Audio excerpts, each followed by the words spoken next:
ప్రభునందు ప్రియులారా,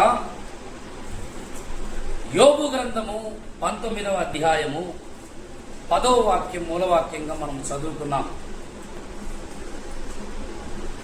మనం చదువుకున్నటువంటి మూలవాక్యంలో యోబు స్వయంగా అంటున్నటువంటి మాట ఇది.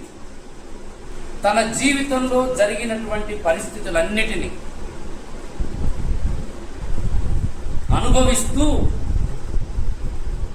యోబు అంటున్న మాట ఏమిటంటే, నలు దిశలా ఆయన నన్ను విరుగగొట్టగా నేను నాశనమైపోతిని. ఒకడు చెట్టును పెళ్లగించినట్లు ఆయన నా నిరీక్షణ ఆధారమును పెళ్లగించెను. ఇక్కడ రెండు మాటలను మనం జ్ఞాపకం చేసుకోవచ్చు. మొట్టమొదటిదేమో విరుగగొట్టుట, రెండవదేమో పెళ్లగించుట. విరగొట్టబడటం, పెళ్లగించబడటం, ఈ రెండు చాలా ప్రతికూలమైనటువంటి అంశాలు. విరగొట్టబడటం అనేది, పెళ్లగించటం అనేది, ఈ రెండు ప్రతికూలమైన విషయాలు. యోబు జీవితంలో జరిగిన సందర్భాలను, సంఘటనలను యోబు ఆలోచించుకొని తన స్నేహితులు తనతో వాదించిన, మాట్లాడిన, తనను వేధించిన విషయాలన్నిటినీ సమగ్రంగా యోబు ఆలోచించి ఈ మాట అంటున్నాడు. ఒకడు చెట్టును పెళ్లగించినట్లు ఆయన నా నిరీక్షణ ఆధారమును పెళ్లగించెను అంటున్నాడు. ఈ మాట ఒకవేళ మనం విన్నా, చదివినా ఏమనిపిస్తుందంటే, దేవుని మనసు అసలు ఏమిటి, దేవుని వ్యక్తిత్వం ఏమిటి? విరుగగొట్టడం, పెళ్లగించటం అనేది చాలా ప్రతికూలమైన విషయం. వినటానికి కూడా చాలా కష్టమైపోయేది. మన జీవితంలో మనం ఇటువంటి పదాలను కానీ, పరిస్థితులను కానీ అంగీకరించడానికి మనం ఇష్టపడం. కానీ ప్రభునందు ప్రియులారా, కొన్నిసార్లు దేవుడు మనకు కఠినంగా కనిపిస్తాడు. దేవుని యొక్క శిక్ష, ఇంకొక మాటలో చెప్పాలంటే దేవుని యొక్క శిక్షణ అనేది, దేవుడు మనలను సరిచేసే విధానం అనేది మనకు చాలా విచిత్రం అనిపిస్తుంది. కొన్నిసార్లు దేవుడు ఇంత కఠినంగా వ్యవహరిస్తాడా? ఇంత కఠినంగా దేవుడు క్రమం చేస్తాడా? దేవుడు అమలు చేసే కొన్ని పద్ధతులను బైబిల్ గ్రంథంలో కొంతమంది జీవితాలలో మనం గమనిస్తే చాలా విచిత్రం అనిపిస్తుంది. దేవుడు ఎందుకు ఇలా వ్యవహరించాడు? ప్రభునందు ప్రియులారా, దేవుడు చేసే కొన్ని కార్యక్రమాలు భక్తుల జీవితంలోనైనా, విశ్వాస జీవిత యాత్రలో కొనసాగుతున్నటువంటి మన జీవితంలోనైనా సరే కొన్నిసార్లు మనకు చాలా బాధాకరం అనిపిస్తుంది. దేవుడిలాగు వ్యవహరించకుంటే బాగుండును కదా, దేవుడిలా మౌనంగా ఉండకుండింటే బాగుండు కదా, దేవుడిలా నడిపించకుంటే బాగుండు కదా, ఇంత కఠినంగా దేవుడు నా పట్ల వ్యవహరిస్తున్నాడేంటి అని చాలాసార్లు కొన్ని సందర్భాలను మనం చదువుతున్నప్పుడు, కొంతమంది భక్తుల జీవితాలను మనం చూస్తున్నప్పుడు, ప్రస్తుత మన జీవితంలో కలిగే కొన్ని పరిస్థితులను మనం ఆలోచించినప్పుడు మనకు అనిపిస్తుంది. యోబుయే అంటున్నాడు ఏమని? ఆయన నా నిరీక్షణ ఆధారము పెళ్లగించెను అంటున్నాడు. నిరీక్షణ ఆధారము పెళ్లగించెను. ఇది సామాన్యమైనటువంటి మాట కాదు. పెళ్లగించుట అంటే అర్థం ఏమిటి? ఇక్కడ చెబుతున్నాడు, ఒకడు చెట్టును పెళ్లగించినట్టు ఆయన నా నిరీక్షణాధారమును పెళ్లగించాడు. చెట్టును నాటబడిన, పాతుకుపోయిన చెట్టును పెళ్లగిస్తే భూమిలో నుండి ఏ రీతిగానైతే వేర్లతో సహా తునాతునకలై పైకి లేస్తుందో, దేవుడు యోబును అలాగు పెళ్లగించాడంట. ఆ పదం చదువుతుంటేనే నాకు చాలాసార్లు ఏ రకంగా దీన్ని నేను చెప్పాలి, ఏ రకంగా దీన్ని నేను అర్థం చేసుకోవాలి, వినేవాళ్ళు ఏ రకంగా అర్థం చేసుకుంటారు, ఏమిటి ప్రభు అని మనస్తత్వం అని చాలాసార్లు నేను ఆలోచించవలసి వచ్చింది. ప్రభునందు ప్రియులారా, దేవుడు చేసే కొన్ని కార్యక్రమాలు మనకు అన్యాయమని అనిపించినట్లుగా కనిపిస్తుంది బైబిల్. ఏమిటింత అన్యాయం? నిరీక్షణ ఆధారమును తొలగించడం అంటే మామూలు విషయమా? యోబు జీవితంలో నిరీక్షణ ఆధారాలు కొన్ని ఉన్నాయి. మీరు పై వచనమే చదవండి, 8, 9, 10 వచనాలు మనం గమనిస్తే, నేను దాటలేకుండా ఆయన నా మార్గమునకు కంచె వేసి ఉన్నాడు, నా త్రోవలను చీకటి చేసి ఉన్నాడు, ఆయన నా ఘనతను కొట్టివేసి ఉన్నాడు, తల మీద నుండి నా కిరీటము తీసివేసి ఉన్నాడు. తల మీద నుండి నా కిరీటమును తీసివేసి ఉన్నాడు. ఊజు అనే దేశమందు ఎంత ఘనత పొందినవాడంటే సామాన్యమైన ఘనత కాదు యోబు పొందిన ఘనత. మీరు మొదటి అధ్యాయము 1, 2 వచనాలు దయచేసి చూడండి. ఏమండి, యోబు ఎంత ఘనత పొందాడంటే తూర్పు దేశ పరిసర ప్రాంతాలలో యోబు కలిగిన ఘనత మరెవ్వరికి లేదు. అతని ఆస్తి కానివ్వండి, ఎంత ఆస్తి, ఒంటెలు, ఎడ్లు, గాడిదలు, పిల్లలు, ఆస్తిపాస్తులు, యోబుకున్నంత ఐశ్వర్యము, యోబుకున్నంత ఘనత, యోబుకున్నంత ప్రాచుర్యము, యోబుకున్నంత మహిమ, యోబుకున్నంత స్ట్రాటజీ ఊజు అనే ప్రాంతంలో, ఆ పరిసర ప్రాంతాలలో మరి ఎవ్వరికి లేదు. అంత గొప్పోడు యోబు. భక్తిలో యోబు జీవితంలో ఏమైనా లోపమా? ఏమీ లేదు. దేవుడు మొట్టమొదటిగా యోబు గ్రంథం 1వ అధ్యాయము 1, 2, 3 వచనాలలో మొట్టమొదటిగా యోబు భక్తిని దేవుడు జ్ఞాపకం చేశాడు. ఆ తర్వాత యోబు కలిగి ఉన్న ఆస్తిని జ్ఞాపకం చేశాడు. భక్తిలో ఏమో తక్కువ లేదు. ఊజు దేశమందు భక్తి విషయంలో కానీ, ఆస్తిపాస్తుల విషయంలో కానీ యోబు కంటే గొప్పవారు ఎవ్వరు. చెడుతనమును విసర్జించాడు. యెహోవా యందు భయభక్తులు కలిగిన వాడు, ప్రార్థనాపరుడు, పాపాన్ని ద్వేషించినవాడు, కుటుంబ విషయంలో బహుశ్రద్ధ గలవాడు యోబు. మీరు 1వ అధ్యాయం చదివితే మీకు యోబును గురించి అర్థమవుతుంది. భక్తిలో ఏ లోపం లేదు. అటువంటి యోబు జీవితంలో అకస్మాత్తుగా దేవుడు పెళ్లగించే కార్యక్రమం ప్రారంభించాడు. పెళ్లగించడం అంటే అర్థమైంది, కొట్టివేయటము, కొమ్మలు నరకటము వేరు. కానీ దేవుడు ఏం చేశాడంట? పెళ్లగించేశాడు. ఆనవాలు లేకుండా పెళ్లగించాడు.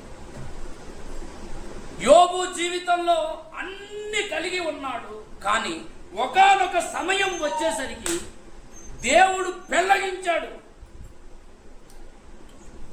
ప్రభునందు ప్రియ సోదరి సోదరులారా, ఈ సందర్భాన్ని మనం జాగ్రత్తగా ఆలోచించగలిగితే దేవుని యొక్క మనసేమిటో మనకు అర్థమవుతుంది. పెళ్లగించుటలో దేవుడు ఎంత న్యాయమును అనుసరించాడు. నేను చెప్పే మాట మీకు అర్థమైందా? పెళ్లగించటంలో న్యాయమా? అవును, దేవునికి అద్భుతమైన న్యాయం ఉంది. హల్లెలూయా. పరిస్థితి చూసినప్పుడు మనకు దేవుడు ఎందుకు అంత అన్యాయం చేశాడు? కొంతమంది అంటారు కదా, జీవితంలో ఊహించని పరిణామాలు జరిగినప్పుడు ఎంత అన్యాయం చేశాడండి దేవుడు. దేవుడు ఎంత అన్యాయం చేశాడండి. దేవునికి కనికరం లేదా? దేవునికి జాలి లేదా? దేవునికి దయ లేదా? వీళ్ళ విషయంలోనే ఇట్లా చేయాల్సి వచ్చిందా? ఇంత కఠినంగా దేవుడు వ్యవహరిస్తాడా? చాలా కొన్ని పరిస్థితులు జీవితంలో ఎదురైనప్పుడు మనకు అర్థం కాదు. కానీ దేవుని భవిష్యత్ జ్ఞానం దాంట్లో ఎంతో ఇమిడి ఉంటది. హల్లెలూయా. దేవుని బుద్ధి, జ్ఞాన బాహుల్యములు పట్టణ సఖ్యము కానివి. దేవుని మార్గములు అగమ్య గోచరములుగా ఉంటాయి. అవి పట్టణ సఖ్యమైనవి. ఊహించడానికి కూడా కొన్నిసార్లు మానవుల జీవితాలలో, జాగ్రత్తగా వినండి, మనుషుల జీవితాలలో దేవుడు వ్యవహరించే తీరు, అనుమతించే పరిస్థితులు, పద్ధతులు కొన్నిసార్లు మనకు చాలా నమ్మశక్యముగా అనిపించవు. కొన్నిసార్లు ఆశ్చర్యం అనిపిస్తాయి, కొన్నిసార్లు బాధాకరం అనిపిస్తాయి. కానీ వాటిలో దేవుని అనంత జ్ఞానం ఉంది. యోబు విషయంలో కూడా అంతే. యోబు అంటున్నాడు, నా నిరీక్షణ ఆధారములను ఆయన పెళ్లగించెను. ఏమిటి యోబు నిరీక్షణ ఆధారమును పెళ్లగించటం? ఏమండి, యోబు జీవితంలో దేవుడు ఏమేమి పెళ్లగించాడు? యోబు గ్రంథం 1వ అధ్యాయము 13వ వచనం చూడండి. ఒక దినమున యోబు కుమారులను కుమార్తెలను తమ అన్న ఇంట భోజనము చేయుచు ద్రాక్షారసపానము చేయుచుండగా ఒక దూత అతని యొద్దకు వచ్చి, అయ్యా, గొర్రెలు పోయాయి, అగ్ని ఆకాశం నుంచి వచ్చింది, గొర్రెలు పనివారు కాల్చబడిపోయారు. ఆ వార్త వినగానే మరొకడు వచ్చి, అయ్యా, ఒంటెలు కూడా పోయాయి, ఒక్కటి కూడా మిగలకుండా అన్ని తీసుకొని వెళ్ళిపోయారు. ఆ వార్త వినగానే ఇంకొకడు వచ్చి, అయ్యా, నీకు ప్రియమైన నీ కుమారులు కుమార్తెలు కూడా అన్న ఇంట భోజనము చేయించుండగా ఇల్లు కుప్ప కూలి గాలి కొట్టినందున అక్కడికక్కడే అందరూ చనిపోయారు. 2వ అధ్యాయంలోకి వచ్చేసరికి ఏమో గాడిదలు, ఒంటెలు, గొర్రెలు, పిల్లలు పోయారు. 2వ అధ్యాయంకి వచ్చేసరికి యోబు శరీరములో భయంకరమైన రోగం, ఏమి రోగమో తెలియదు, భయంకరమైన రోగం. శరీరములో స్వస్థత ఏ మాత్రము లేదు. తల మొదలుకొని అరికాలు వరకు గోపుకోవడానికి కూడా స్థలము లేనంత భయంకరమైన వ్యాధి యోబును ముంచెత్తి. భయంకరమైన వ్యాధి. మీరు ఆలోచించండి, ఒక వ్యక్తి ఆస్తి పోయి, పిల్లలు పోయారు, కుమార్తెలు కుమారులు పోయారు, లాస్ట్కి ఆరోగ్యం పోయి. ఎంత విచారకరం! పెళ్లగించడం అంటే మాటలా? ఇలాంటి పరిస్థితులు ఒకవేళ మనలాంటి వాళ్ళకే సంభవిస్తే ఎలా ఉంటుందో ఆలోచించండి. చాలా విచారకరమైన విషయం అది. పెళ్లగించడం అంటే ఏమిటో ఇక్కడ మనం చూడొచ్చు. చిన్న చిన్న సమస్యలు వస్తేనే నువ్వు తట్టుకో, చిన్న చిన్న సమస్యలు వస్తేనే శనికి సందేహపడి మందిరానికి రావటం కూడా మానేస్తాం. యోబు జీవితంలో చూడండి, యోబుని గురించి మనం రకరకాలుగా మాట్లాడుకోవచ్చు, కానీ దేవుడు పెళ్లగించాడు. ఒకడు చెట్టును పెళ్లగించినట్టు నిరీక్షణ ఆధారమును దేవుడు పెళ్లగించాడంట. ఎట్లా సహించాలండి ఇలాంటి కష్టాలు వస్తే? ఇలాంటి సందర్భంలోనే చాలాసార్లు ఏమంటాం, దేవుడు మాకు అన్యాయము చేశాడు. ఇన్ని చేసినా ఏం లాభం అండి? ఆ దేవుడు కళ్ళు మూసుకున్నాడు. ప్రభువునందు ప్రియులారా, యోబు జీవితంలో నిరీక్షణ ఆధారమును పెళ్లగించుటలో దేవునికి ఉన్న అద్భుతమైన ఉద్దేశం ఏమిటంటే, ఒకటేమో యోబు తన జీవితంలో కలిగి ఉన్న నిరీక్షణ ఆధారము కంటే కూడా యోబుకు దేవుడే ఒక నిరీక్షణ అనే ఒక అద్భుతమైన పాఠం యోబు తన జీవితంలో నేర్చుకోవాలి. హల్లెలూయా, హల్లెలూయా. నిరీక్షణ ఆధారం ఏమిటి? నేనే. దేవుడు యోబుకు అత్యంత సన్నిహితుడుగా ఉండటానికి, అన్నిటికంటే దేవుడే ఒక వ్యక్తి జీవితంలో సమస్తమై ఉండాలి అనే అనుభవ పాఠం నీ జీవితంలో రావటం కోసం గుర్తుపెట్టుకోండి. ఏదో ఒక సమయంలో ఈ స్టాండ్కు మనం వస్తాం, ఈ ప్లాట్ఫామ్కు మనం వస్తాం, ఈ పరిస్థితికి మనం వస్తాం. అప్పుడు నువ్వేమనుకోవాలంటే, దేవుడు నా జీవితంలో ఈ పరిస్థితులన్నీ అన్యాయము కాదు, దేశముతో కాదు, కక్షతో కాదు, అన్నిటికంటే దేవుడు నా జీవితంలో సర్వమై ఉండటానికి, ఏమి ఉన్నా లేకున్నా దేవుడు నాతో ఉంటే చాలు అనే ఒక బలమైన పాఠం నీవు నేర్చుకోవటానికి, ఇతరులకు నేర్పించడానికి, భవిష్యత్తు తరాలలో నీ ద్వారా అనేకులు కొన్ని పాఠాలు నేర్చుకోవటానికి దేవుడు కొంతమంది జీవితంలో కొన్ని పరిస్థితులను అనుమతిస్తాడు. అన్ని పోయినా నా కొరకు యథార్థముగా నమ్మకముగా నిలవబడే వ్యక్తులు ఉంటారు అని దేవుడు సవాలు చేసి చూపించడానికి యోబు జీవితాన్ని దేవుడు పెళ్లగించే కార్యక్రమమును పెట్టడానికి పూనుకున్నాడు. ఎందుకు దేవుడు పెళ్లగించాడంటే అన్ని పోయినా నీవు నాతో ఉంటే చాలయ్యా అనే ఒక గొప్ప పాఠం నేర్పించడానికి, సైతానును సిగ్గుపరచడానికి. కొంతమంది జీవితంలో దేవుడు అందుకే పరిస్థితులను అనుమతిస్తాడు. శ్రమలు, కష్టాలు, ఇరుకులు, ఇబ్బందులు, ప్రతికూలతలు పెళ్లగించే కార్యక్రమము దేవుడు ఎందుకు చేస్తాడంటే అందుకోసమే రాబో తరములకు నువ్వు ఒక పాఠము ఉండాలని, దేవుడే సర్వమై ఉండాలని, అన్నీ పోయినా ఆయన నాతో ఉంటే చాలు అనే ఒక గొప్ప పాఠం నువ్వు నేర్చుకోవడానికి కొన్నిసార్లు నిరీక్షణాధారాలను దేవుడు తీసివేస్తాడు, పెళ్లగిస్తాడు. నా జీవితంలో ఈ పాఠం నేను చాలాసార్లు నేర్చుకున్నాను. నా జీవితంలో 2021వ సంవత్సరంలో మా అక్క నాకెంతో నిరీక్షణ ఆధారం. నిజంగా పరిచర్యలో నాకెంతో చేదోడు వాదోడు ఉండేది. మా ప్రాంతంలో పరిచర్య జరుగుతున్న క్రొత్తలో ఎంతో మంది వ్యతిరేకించారు, మందిరం కట్టకూడదని అడ్డుపడ్డారు. కానీ ఆడమనిషి ఒక్కతే నిలబడి నాకెంతో సహకరించింది. ఆర్థికంగా, ఆలోచన పరంగా నువ్వు సేవలో ఉండాలి, అందరూ వదిలిపెట్టినా బాధ లేదు, నువ్వు ముందుకెళ్ళిపోవాలి అని నాకెంతో ప్రోత్సాహాన్ని ఇచ్చింది.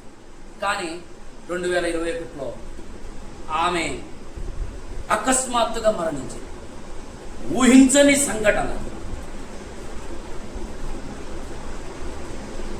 ఒక దైవజనుడు ఉన్నాడు ఏలూరులో, డానియల్ రాజు గారు. ఆయన కూడా నాకు ఒక నిరీక్షణ ఆధారం. నేను వాళ్ళని అలాగ పెట్టుకున్న నా జీవితంలో ఏ సలహా, ఏ నడిపింపు, ఏ ఆలోచన అయినా ఆయనకు ఫోన్ చేసేవాడిని, అన్న ఏమంటారు ఈ విషయంలో, ముందుకెళ్ళమంటారా? ఆయన కూడా 2021లో కోవిడ్ టైంలో చనిపోయాడు. నేనంటే చాలా ఇష్టం, చాలా గొప్ప దైవజనుడు, చాలా ప్రేమ కలిగిన వాడు. ఆత్మీయులే నాకు సర్వం అనుకున్నా. 2018 డిసెంబర్ 22వ తారీఖు వాళ్ళు కూడా విడిచిపెట్టారు. చాలా మందిని నా జీవితంలో నిరీక్షణ ఆధారముగా నేను అనుకున్నా, కానీ దేవుడు వాటన్నిటిని పెళ్లగించాడు. ఎందుకంటే నేను ఒక పాఠం నేర్చుకోవాలి. నా దేవుడు నా జీవితంలో నిరీక్షణ ఆధారమై ఉండాలి. హల్లెలూయా, హల్లెలూయా. యేసయ్యా నా నిరీక్షణ ఆధారమా, నా నిరీక్షణ ఆధారమా, నా నిరీక్షణ ఆధారమా. ఈ ఒంటరి పయనంలో నా జీవితానికి ఆశ్రయ దుర్గము నీవే. ఈ ఒంటరి పయనంలో నా జీవితానికి ఆశ్రయ దుర్గము నీవే. నీలోనే నన్ను ఉంచుము, నీలోనే నన్ను దాయుము, నీలోనే నన్ను ఉంచుము, నీలోనే నన్ను దాయుము. యేసయ్యా నా నిరీక్షణ ఆధారమా, నా నిరీక్షణ ఆధారమా, నా నిరీక్షణ ఆధారమా. ఈ నిరీక్షణ మన జీవితంలో కొన్నిసార్లు రావటానికి దేవుడు మనకున్న నిరీక్షణ ఆధారాలను ఏం చేస్తుంటాడంటే పెళ్లగించేవానికి పెళ్లగించటమే కాదు తెలిసేది, పెళ్ళగించిన వాడు మరలా రెండంతలుగా ఇచ్చే సామర్థ్యం కూడా ఉన్నాడు. హల్లెలూయా, హల్లెలూయా. ప్రభునందు ప్రియులారా, యోబు జీవితంలో ఎన్నో దేవుడు పెళ్ళగించాడు. నిరీక్షణ ఆధారము నీవే, నీవే నా ప్రాణం, నీవే నా ఆధారం. పాస్టర్ గారు నన్ను పంపించినప్పుడు నేను బాత్రూంలోకి వెళ్ళి స్నానం చేసుకుందామని బాధతో వెళ్ళా. ఏం చేయాలా, ఏముంది, అంతా బాగా నిరీక్షణ ఏమీ లేదు. నాకు ఎటు పోతున్నావు, ఏం చేస్తున్నావు, నా భవిష్యత్తు ఏమిటో కూడా నాకు తెలియని సమయంలో బాత్రూంలోకి వెళ్ళి స్నానం చేసుకుందాం అనేసరికి నాలో నుంచి నాకు తెలియని ఒక పాట వచ్చేసింది. ఆధారం నాశ్రయం నీవేనయ్యా నా యేసయ్యా, నా వారే వెలివేసిన నాకున్నవన్నీ పోయిన, నా వారే వెలివేసిన నాకున్నవన్నీ పోయిన, ఒంటరినైనే మిగిలిన తోడెవ్వరు లేకున్నను, ఆధారం నా ఆశ్రయం నీవేనయ్యా నా యేసయ్యా. ఈ పాట రావాలంటే దేవుడు కొన్నింటిని పెళ్ళగించాలి. దేవునికి స్తోత్రం. మన జీవితంలో మనము దేవుడే సర్వం అనుకోవడానికి దేవుడు నీకున్న ఆర్థిక వనరులను, నీ చుట్టూ బలవంతులు, జ్ఞానవంతులు, నాకు సహకారులు అనుకునే వారిని సైతం దేవుడు కొన్నిసార్లు అబ్బాబ్బా అప్పుడు గిలగిల గిలగిల కొట్టుకుంటూ ఒడ్డున పడ్డ చేపలాగా. అవును, నేను చెప్పేది మీకు అర్థమవుతుందా? దేవుని స్తోత్రం చెప్పడం ఒకసారి. దేవుడు నేనే నీకు సర్వం, నేనిచ్చిన వాటి మీద నిరీక్షణ కాదు, నేనే నీకు నిరీక్షణ అయి ఉండాలి. హల్లెలూయా. అన్ని నేనే ఇచ్చేది, అవి కాదు నీ నిరీక్షణ ఆధారాలు. ఇచ్చిన నేను నీకు నిరీక్షణ అయ్యా, ఇచ్చిన వాటి మీద కాదు నీ నిరీక్షణ. డబ్బు లేకపోతే ఏమైపోతాను, మనుషులు లేకపోతే ఏమైపోతాను, బలవ లేకపోతే ఏమైపోతావు, బంధువులు లేకపోతే ఏమైపోతాను, ఆస్తిపాస్తులు లేకపోతే ఏమైపోతాను. చచ్చా అవన్నీ పోయినా నాతో అన్ని కలిగిన నా దేవుడు ఉంటే చాలు. దేవునికి స్తోత్రం. ప్రభునందు ప్రియ దేవుని ప్రజలారా, యోబు జీవితంలో తనకు భూమి మీద భౌతికంగా ఉన్న నిరీక్షణ ఆధారాలన్నీ పోయినా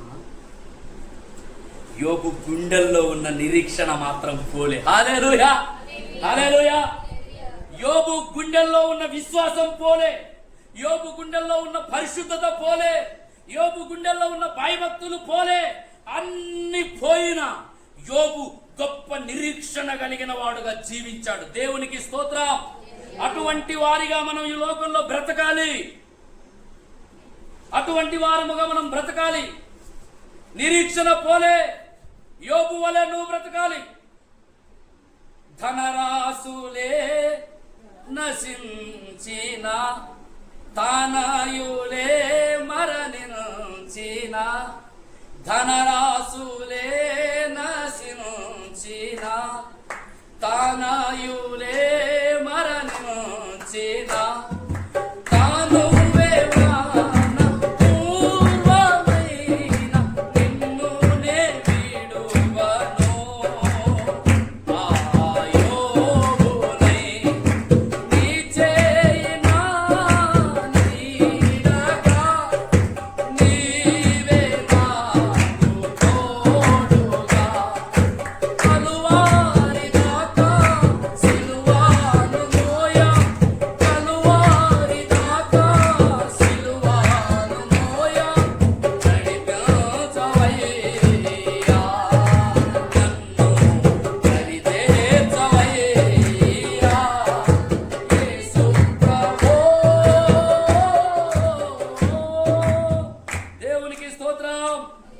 నిరీక్షణ ఆధారం అన్ని పెళ్ళగించబడి యోబు సాక్ష్యం చూడండి, యోబు సాక్ష్యం చూడండి. కొంతమందికి అన్ని పోయాయి అనుకో, అన్నిటితో పాటు భక్తి కూడా పోతుంది, ప్రార్థన కూడా పోతుంది, విశ్వాసం కూడా పోతుంది, పరిశుద్ధత కూడా పోతుంది, లాస్ట్కి సంఘం కూడా మానేస్తాం. ఏం లాభం అండి పాస్టర్ గారు? నువ్వు ఎప్పుడు యోబు లాంటి విశ్వాసంలోనికి వస్తావు? దేవునికి స్తోత్రం. హల్లెలూయా. మనము జీవించే ఈ చివరి దినములను అటువంటి విశ్వాస యోధులముగా మనం మారాలి. అటువంటి నిరీక్షణ పరులముగా మనం మారాలి. దేవునికి స్తోత్రం. హల్లెలూయా. అన్ని నిరీక్షణ ఆధారములు పోయిన యోబు ఏమంటున్నాడు చూడండి. 21 యోబు గ్రంథం 1వ అధ్యాయము 21వ వాక్యం దయచేసి చకచక చూడండి. యెహోవా ఇచ్చెను, యెహోవా తీసుకొనెను, యెహోవా నామమునకు స్తుతి కలుగును గాక. దేవునికి స్తోత్రం. నిరీక్షణ ఆధారము పోయింది, ఆస్తి పోయింది, అయిన వారు పోయారు, పిల్లలు పోయారు, ఆధారమైన వాళ్ళు పోయారు, అందరూ పోయారు. నిరీక్షణ ఆధారం అనుకున్నాయి అన్ని పోయాయి. ఆయన ఇచ్చాడు, ఆయన తీసుకున్నాడు, ఆయన నామమునకు అన్ని పోయినప్పుడు స్తుతి కలుగునుగాక అనేవాడే అసలు సిసలైన భక్తిపరుడు. దేవునికి స్తోత్రం. దేవుడు నీకు సమస్తమును తిరిగి అనుగ్రహించాలంటే, రెండంతల మేలును అనుభవించాలంటే, నిరీక్షణ ఆధారం అనుకున్న అన్ని పోయినా యెహోవా నామమునకు స్తుతి కలుగునుగాక అనే ఆ బలమైన విశ్వాసం కలిగిన వాడు ఉంటాడు చూడండి. వాడంటే దేవునికి ఎంతో ప్రియం. దేవునికి స్తోత్రం. వాని కోసం దేవుడు చేయడానికి తహతహలాడతాడు. సైతానుకు సిగ్గును కలిగించేవాడు. లోకానికి వాడే ఒక పాఠం. హల్లెలూయా, హల్లెలూయా. అన్ని పోయినప్పుడు స్తుతి పాటలు పాడేవాడే దేవునికి కావాలి. హల్లెలూయా. ఆ స్టాండర్డ్ లోకి మనం రావటానికి ఈ చివరి దినాలలో భక్తిని నేర్చుకోవాలి. ఆమేన్. యోబు ఏమంటున్నాడు చూడండి. ఇంకొక మాట, యోబు గ్రంథము 2వ అధ్యాయము 10వ వాక్యం. తన భార్యతో అంటున్నాడు. భార్య వచ్చి అన్ని పోయాయి, ఇంకెందుకయ్యా ఈ యథార్థత? అన్ని ఉన్నాయి ఒకప్పుడు, ఇప్పుడు అన్ని పోయాయి, ఎందుకు ఇంకా యథార్థతను విడిచిపెట్టి దేవుణ్ణి దూషించి చచ్చిపో. భార్య అంటుంది ఏమని? యథార్థతను విడిచిపెట్టి, రెండవది దేవుణ్ణి దూషించి, లాస్ట్కి నువ్వు చచ్చిపో, ఇంకేం అవసరం లేదు. కానీ యోబు ఏమన్నాడు? అందుకు యోబు మూర్ఖురాలు మాట్లాడినట్టు మాట్లాడదు. మనము దేవుని వలన మేలు అనుభవించుదుమా, కీడును అనుభవింప తగదా? ఏ మాట!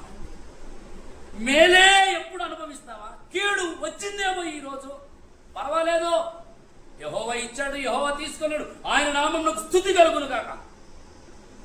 చెప్పదామె, ఆమె చెప్పదు, ఆమె చెప్పదు. తుట్టా ఇంకేమన్నాను, అసలు దేవుణ్ణే విడిచిపెట్టే అంటుంది ఆమె డైరెక్ట్గా. అన్ని తీసేసి భార్యను మాత్రం ఉంచాడు దేవుడు. ఆమె కూడా పోయింటే ఎట్లుండను, పోలేదు, ఉంది. అమ్మగారు ఉంది బాగానే. దేవునికి స్తోత్రం. హల్లెలూయా. యోబు భార్యను గురించిన ప్రస్తావన మళ్ళీ ఎక్కడ కనిపించలేదు.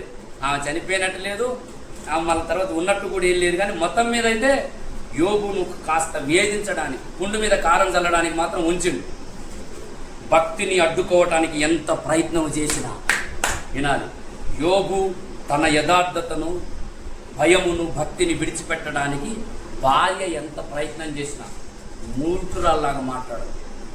నా దేవుని ద్వారా మేలే కాదు, కీడు కూడా నేను అనుభవిస్తా. దేవునికి స్తోత్రం. హల్లెలూయా. యోబు గ్రంథము 6వ అధ్యాయము 9వ వాక్యం చూడండి. దేవుడు నన్ను తన ఇష్టానుసారముగా నలుపునుగాక అంటున్నాడు. అన్ని పెళ్లగించబడిన, విరగొట్టబడిన యోబు ఏమంటున్నాడంటే 1:21 యెహోవా ఇచ్చెను, యెహోవా తీసుకునేను, యెహోవా నామమునకు స్తుతి కలుగును గాక అంటున్నాడు. అన్ని పెళ్లగించబడిన యోబు ఏమంటున్నాడంటే దేవుని వలన మేలే అనుభవించాలా, కీడు మనం అనుభవించతగదా అంటున్నాడు. అన్ని పెళ్లగించబడిన యోబు ఏమంటున్నాడంటే దేవుడు తన ఇష్టానుసారముగా నన్ను నలుపునుగాక. దేవునికి స్తోత్రం. ఈ మాట మనం చెప్పగలమా? చాలా కష్టం. నలుగుట అనేది మనకు ఇష్టము ఉండనటువంటి విషయం. యోబు అంటున్నాడు ఆయన నలుపునుగాక. హల్లెలూయా, హల్లెలూయా. ఇంకొక మాట 14వ అధ్యాయం 7వ వాక్యంలో యోబు నిరీక్షణ చావలేదు. యోబు నిరీక్షణ తన హృదయంలో నుండి పెళ్లగించబడలేదు. యోబు విశ్వాసం పెళ్లగించబడలేదు. అందుకే యోబు అంటున్నాడు, యోబు గ్రంథం 14వ అధ్యాయము 7వ వాక్యం చూడండి. వృక్షము నరకబడిన ఓ అది చిగుర్చుననియు. దానికి లేత కొమ్మలు వేయుననియు ఆ నమ్మకము కలదు. దేవునికి స్తోత్రం. అది చిగుర్చబడి, అది నరకబడినా అది మరలా చిగుర్చునని ఆ దానికి లేత కొమ్మలు వేయుననియు వేయునని నమ్మకము కలదు. దాని వేరు భూమిలో పాతదైపోయినను, దాని అడుగు మొద్దుబారినను, నీటి వాసన చేత అది మరలా. దేవునికి స్తోత్రం. హల్లెలూయా. యోబు నిరీక్షణ చూడండి. అది నరకబడినా మరలా చిగురిస్తూ ఉంది. 16వ అధ్యాయము 21వ వాక్యం చూడండి. దేవుని తట్టు నరపుత్రుని విషయమై నేను దేవుని తట్టు దృష్టి ఉంచి కన్నీళ్లు ప్రవాహముగా విడుచుచున్నాను. దేవునికి స్తోత్రం. అన్ని పెళ్లగించబడిన యోబు విశ్వాసాన్ని ఏది పెళ్లగించలేకపోయింది. యోబు ప్రార్థనను ఏది పెళ్లగించలేకపోయింది. యోబు కలిగి ఉన్న నిరీక్షణను ఏది పెళ్లగించలేకపోయింది. యోబు జీవితంలో దేవుని చిత్తం సంపూర్ణంగా నెరవేర్చాలన్న కోరిక ఏది పెళ్లగించలేకపోయింది. ఇంకా యోబు అంటాడు 19వ అధ్యాయము 25వ వాక్యమే చూడండి. 19వ అధ్యాయం 10వ వాక్యములోనేమో ఆయన నన్ను పెళ్లగించెను. అయితే నా విమోచకుడు సజీవుడనియు తరువాత ఆయన భూమి మీద నిలుచుననియు నేనెరుగుదును. ఈలాగు నా చర్మము చీకిపోయినను తరువాత ఏమి ప్రత్యక్షతనండి. నా విమోచకుడు సజీవుడు. నిరీక్షణ ఆధారములన్నీ పోయాయా యోబు? పెళ్లగించబడ్డాయా? అవును. అయినా పర్వాలేదు. నా విమోచకుడు సజీవుడు. నా శరీరము చీకిపోయినా నేను ఒకరోజు ఆయనను చూతును. హల్లెలూయా, హల్లెలూయా. 25వ అధ్యాయం 10వ వాక్యం చూడండి. యోబు నిరీక్షణ ఎంత లోతైనదిగా ఉన్నదో చూడండి. నిరీక్షణ ఆధారములన్నీ పెళ్లగించబడినా తన అంతరంగములో ఉన్నటువంటి దేవునిపై, దేవుని కార్యాలపై ఉన్న నిరీక్షణ మాత్రం ఏది పెళ్లగించలేకపోయింది. 25:10 23:10 యోబు గ్రంథం 23వ అధ్యాయం 10వ వాక్యం చూడండి. నేను నడచు మార్గము ఆయనకు తెలియను, ఆయన నన్ను శోధించిన తరువాత. అబ్బా, దేవునికి స్తోత్రం. ఆయన నన్ను శోధించిన తరువాత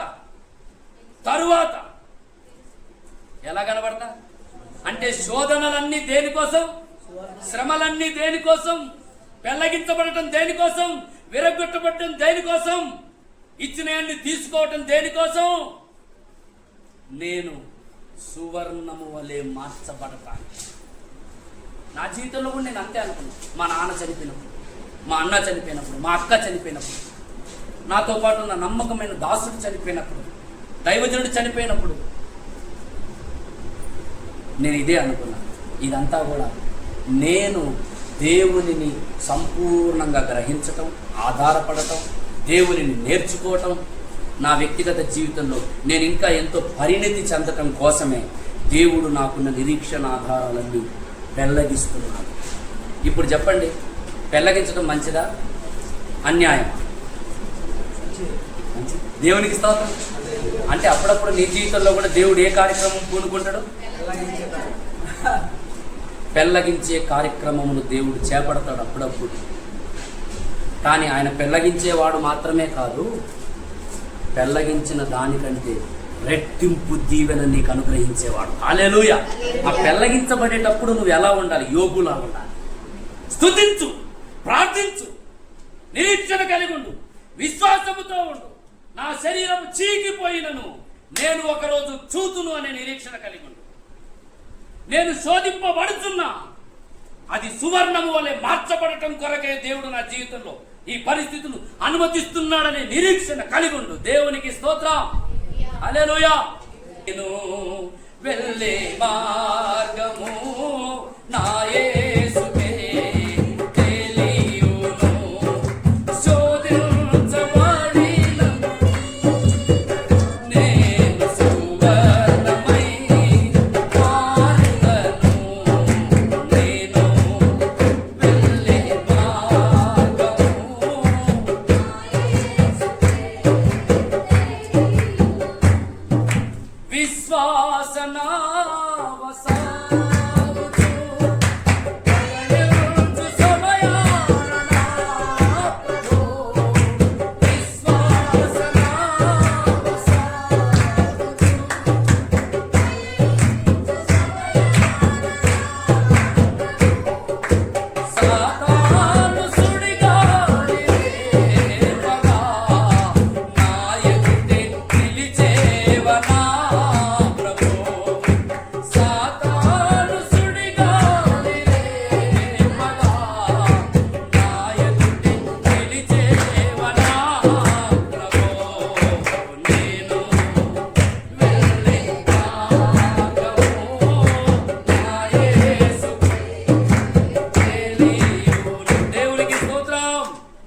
దేవుని మీద తనకు కలిగి ఉన్న నిరీక్షణ మాత్రం యోబు జీవితంలో పోలేదు. హల్లెలూయా, హల్లెలూయా.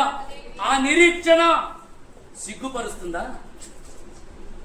పౌలు అదే అంటాడు 5:5 రోమా పత్రిక.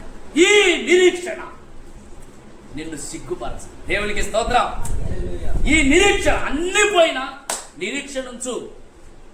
శ్రమ వచ్చిన నిరీక్షణ ఉంచు, ప్రతికూలం వచ్చిన నిరీక్షణ ఉంచు. ఈ నిరీక్షణ నిన్ను సిగ్గుపరచదు. ఇది స్థిరమైన నిరీక్షణ. దేవునికి మహిమ కలుగును గాక. హల్లెలూయా. యోబు నిరీక్షణ ఉంచాడు. విడిచిపెట్టాడా? ఎంత గొప్ప కార్యం నిరీక్షణ ఉంచిన యోబు జీవితంలో చేశాడు. 42:1 అప్పుడు యోబు యెహోవాతో ఇలాగు ప్రత్యుత్తరం ఇచ్చి, నీవు సమస్త క్రియలు చేయగలవాడవనియు నీవు ఉద్దేశించినది ఏది నిష్ఫలము కానేరదనియు నేనిప్పుడు తెలుసుకున్నానయ్యా. దేవునికి స్తోత్రం. నీవు సమస్త క్రియలు చేయగలవు. ఏం క్రియలు అవి? అన్ని పోయినా మరలా నీవు తిరిగి నాకు ఇవ్వగలవు. దేవునికి స్తోత్రం. హల్లెలూయా. నువ్వు ఏదైనా చేయగలవాడవయ్యా. పెళ్ళగించబడినా పర్వాలేదు, తిరిగి రెండంతలుగా నీకు అనుగ్రహించగలడు. ఏదైనా చేయగలడు. చెప్పండి, ఏదైనా యోబు జీవితంలో యోబు ఉంచిన నిరీక్షణ సిగ్గుపరచబడిందా? లేదు. యోబుకు దేవుడు ఏం చేశాడో తెలుసా? 12వ వచనం చూడండి. యెహోవా యోబును మొదట ఆశీర్వదించిన కంటే మరి అధికముగా, అబ్బబ్బబ్బబ్బబ్బా, ఆ మాట మీరు అండర్లైన్ చేసుకోండి. మొదట ఆశీర్వదించినంత కంటే మరి అధికముగా ఆశీర్వదించు. మన దేవుడే దేవుడు మొదట ఆశీర్వదించాడు. దానికంటే కూడా పరీక్షలు జీవితంలో కలిగినప్పుడు నిరీక్షణ కలిగి నమ్మే వారి జీవితంలో రెండంతల దీవెన, అధికమైన దీవెన, అడుగు వాటికంటే ఊహించు వాటికంటే అత్యధికమైన దీవెన అనుగ్రహించే దేవుడు ప్రభువైన యేసు క్రీస్తు. హల్లెలూయా. పెళ్లగించబడ్డాయా? బాధపడొద్దు. నష్టాన్ని అనుభవిస్తున్నావా? బాధపడొద్దు. శ్రమ, నింద, అవమానం, కష్టం అనుభవిస్తున్నావా? ఎదుర్కొంటున్నావా? బాధపడొద్దు. పిల్లలు పోయారని బాధపడుతున్నావా? ఆస్తి పోయిందని బాధపడుతున్నావా? అయిన వారు విడిచిపెట్టారని బాధపడుతున్నావా? ఒంటరి చేయబడ్డావని బాధపడుతున్నావా? ఈ దేవుడు సమస్త క్రియలు చేయగలవాడు. మొదట నీవు పొందిన దానికంటే తుదకు ఈ దేవుడు అధికమైన అభివృద్ధిని కలుగజేసే దేవుడు. హల్లెలూయా, హల్లెలూయా. అధికముగా ఆశీర్వదించేవాడు. దేవునికి స్తోత్రం. అధికముగా చేయగలవు యేసయ్యా, నాకు చాలిన దేవుడవు నీవేనయ్యా. అందరం అధికముగా చేయగలవు యేసయ్యా, నాకు చాలిన దేవుడవు నీవేనయ్యా. హల్లెలూయా. అడిగే వాటికంటే ఊహించే వాటికంటే, అడిగే వాటికంటే ఊహించే వాటికంటే అధికముగా చేయగలవు యేసయ్యా. స్తోత్రమయ్యా. నాకు చాలిన దేవుడవు అధికమైన వాటిని ఆశించు నా హృదయం, అధికమైన మేలను దాచును నీ మంచితనం. స్తోత్రం. అల్పమైన వాటిని ఆశించు నా హృదయం, అధికమైన మేలను దాచును నీ మంచితనం. ఏది నిన్ను కోరాలో ఎరుగదు నా వెర్రితనము, ఏది నిన్ను కోరాలో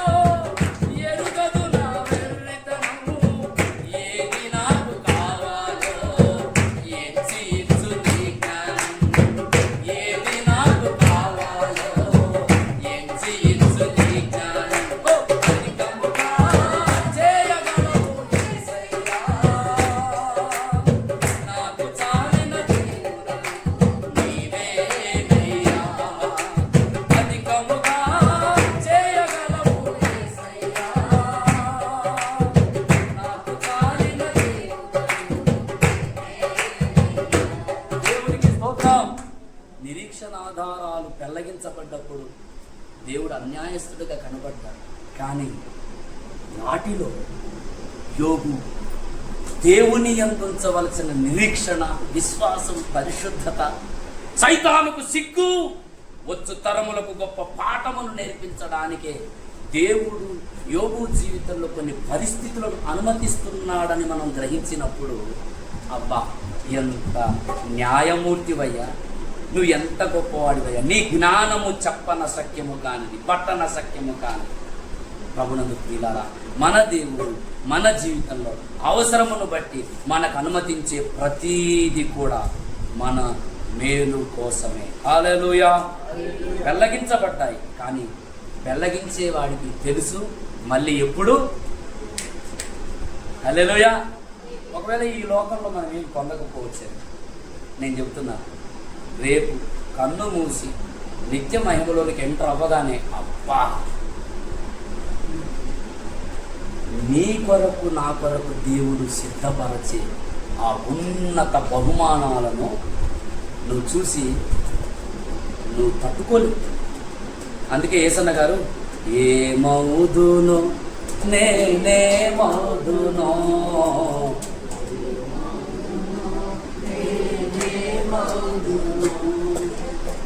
జయించిన వారితో కలసి నీ సింహాసనము నే చేరగా, జయించిన వారితో నీ సింహాసనము. హల్లెలూయా. ఎవరికి తెలియని ఓ క్రొత్త పేరుతో నిత్య మహిమలో నన్ను పిలిచి ఆ శుభవేళ ఏమవుదునో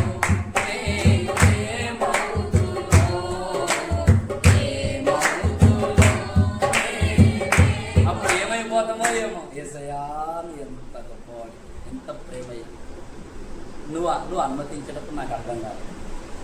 ఎందుకు ఈ కష్టం, ఎందుకు ఈ బాధ, ఎందుకు ఈ గద్దింపు, ఎందుకు ఈ శిక్షణ, ఎందుకు ఈ సరిచేయటం, ఎందుకు మనసును నొప్పించటం, ఎందుకు అనుకున్నా కానీ, అయ్యా నన్ను సరిచేసి నాకు యేసయ్య రూపాన్ని అనుగ్రహించి నిత్య మహిమలో నీతో కూడా యుగ యుగాలు ఏలటం కోసం నువ్వు భూమి మీద చేస్తున్నావు. ఇదంతా నీకు వందనాలు స్వామి. దేవునికి స్తోత్రం. ఈ దృక్కోణంతో భూమి మీద నీ జీవితంలో అనుమతించబడే ప్రతిదాన్ని నువ్వు గ్రహించగలిగితే గనక మీరందరూ ఏం చేస్తారో తెలుసా, నా దగ్గరికి వచ్చి అన్న వందనాలు అన్న. దేవుని స్తోత్రం. ఎందుకంటే కాస్త కూస్త ఈ మాత్రం మేము అర్థం చేసుకోవడానికి మీరు మాకు సహాయం చేశారు. వందనాలు చెప్తారా లేదా? దేవునికి స్తోత్రం. హల్లెలూయా. కాబట్టి ప్రభునందు ప్రియులారా, దేవుని యందు ఆనందిద్దాం. మన జీవితంలో మన మేలు కోసం అన్నిటినీ జరిగించుచున్న దేవుడు ఆయన. తనను ప్రేమించు వారి కొరకు, తన సంకల్పము చొప్పున పిలువబడిన వారి కొరకు సమస్తమును సమకూడి మేలు కలుగుటకై జరిగించుచున్నాడు ఆయన. హల్లెలూయా. హల్లెలూయా. అన్ని నీ మేలు కోసమే దేవుడు మార్చి నిన్ను ఉన్నతమైన శిఖరము ఎక్కించడానికే కృప చూపిస్తున్న దేవుడు ఆయన. కనుక ఆయనను స్తుతిద్దాం. ఒకసారి మనం పరీక్షించుకుందాం. ప్రభు యొక్క పాదాల ఎదుట మనం సాగిలపడదాం.